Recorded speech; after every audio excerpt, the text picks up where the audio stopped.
बिस्मिल्लाहिर्रहमानिर्रहीम। अस्सलाम वालेकुम दोस्तों, कैसे हैं आप सब। मैं हूं इजाज़ अंसारी और आप देख रहे हैं इजाज़ अंसारी फूड सीक्रेट्स। अल्लाह बरकत दे आपके खानों में, आपके रिस्क में, आपके जायकों में। तो मेरे प्यारे प्यारे दोस्तों, आज मैं आपके लिए खट्टी मीठी इमली की चटनी की रेसिपी लेके आया हूं और मैं आपको बताऊंगा क्यों आपकी चटनी 2 से 3 दिन में ख़राब हो जाती है, कौन सी मिस्टेक्स हैं जो आप करते हैं और कौन से टिप्स एंड ट्रिक्स हैं जिनको आपको फॉलो करना चाहिए। तो रेसिपी की तरफ चलते हैं। यहाँ पे मैंने 1 पाव इमली ली है जिसको 3 घंटे पहले मैंने पानी में भिगो दिया था और अब हम इसको यूज़ करेंगे और मैं आपको कंप्लीट प्रोसीजर बताऊंगा कि ये कैसे किया जाता है। तो यहाँ पे आपने एक बड़ी जाली लेनी है और इसके अंदर इसको कर लेना है ड्रेन। दोस्तों, चैनल पे नए हैं तो चैनल को सब्सक्राइब कर लिया करें, ये आपकी मोहब्बत होती है और इससे हमारी हौसला अफजाई होती है। तो चैनल को सब्सक्राइब कर लीजिए और बेल आइकन को भी प्रेस करें।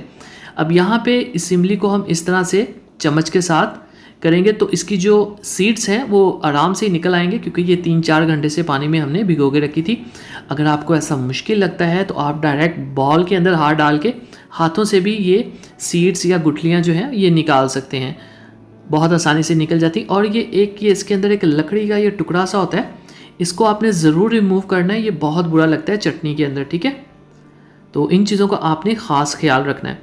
सीड्स निकल चुके हैं, अब इस सारे पल्प को हम बॉल के अंदर डाल लेते हैं।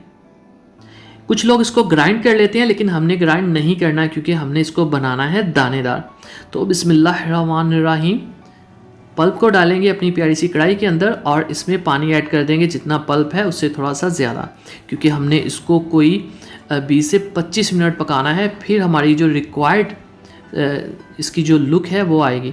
अब इसमें चला जाएगा 1/2 चम्मच नमक, टेबलस्पून है 1/4 टेबलस्पून लाल मिर्च का पाउडर और ये है हमारे पास कुटी हुई लाल मिर्च, इसका फ्लेवर बहुत अच्छा लगता है। और अब है मेरा फेवरेट ज़ीरा, ज़ीरा जाएगा। ये ज़ीरा रोस्टेड है, तवे के ऊपर इसको रोस्ट किया हुआ हल्का सा। और ये है सूंठ पाउडर, ये भी 1 चुटकी जाएगा इसमें। अब इन मसालों को कर लेंगे मिक्स। दोस्तों, मिस्टेक ये होती है कि चटनी, इमली या कुछ भी बना के ना लोग केचप उसको गीले बर्तन में रख लेते हैं, जिस वजह से वो पानी की वजह से ख़राब होता है, या खुले में रख देते हैं। उसको हमेशा फ्रिज में रखना चाहिए, इसलिए ताकि वो गर्मी की वजह से भी ख़राब ना हो। यहाँ पे हम ढक्कन रख देंगे और इसको पकाएंगे कोई 12 से 15 मिनट। तो बिस्मिल्लाहिर्रहमानिर्रहीम, यहाँ पे 15 मिनट हो चुके हैं और देखें बहुत अच्छे से हमारा जो पल्प है वो पानी के अंदर मिक्स हो चुका है। और यहाँ पे हमारे पास है चीनी। यहाँ पे चीनी हमने ली है 150 ग्राम, एक छोटी प्याली। और ये ज़रूरी नहीं इतनी हो, अगर आपकी इमली ज़्यादा खट्टी हो तो आप एंड पे टेस्ट करें, अगर वो ज़्यादा खट्टी है तो आप उसके अंदर और भी चीनी ऐड कर सकते हैं। तो दोस्तों, सब्सक्राइब करना ना भूला करें, ये आपकी मोहब्बत होती है और आपका ये फीडबैक होता है, इससे हमारी हौसला अफजाई होती है। वीडियो को लाइक और चैनल को सब्सक्राइब और साथ में बेल आइकन को भी आपने प्रेस करना है। तो यहाँ पे देखें बहुत अच्छी कंसिस्टेंसी आ चुकी है, जितनी हमें गाढ़ी चाहिए थी इमली की चटनी उतनी हो चुकी है। तो अब इसको निकालेंगे बॉल के अंदर।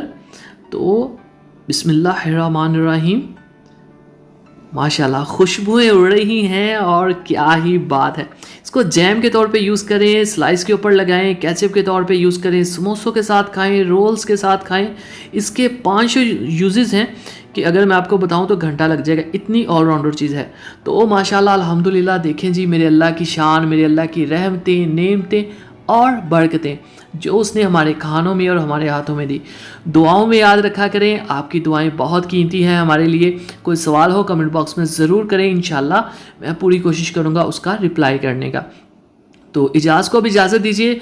होप आपने चैनल को सब्सक्राइब कर दिया है और वीडियो को भी लाइक कर दिया है। तो अगली वीडियो तक अल्लाह हाफिज़।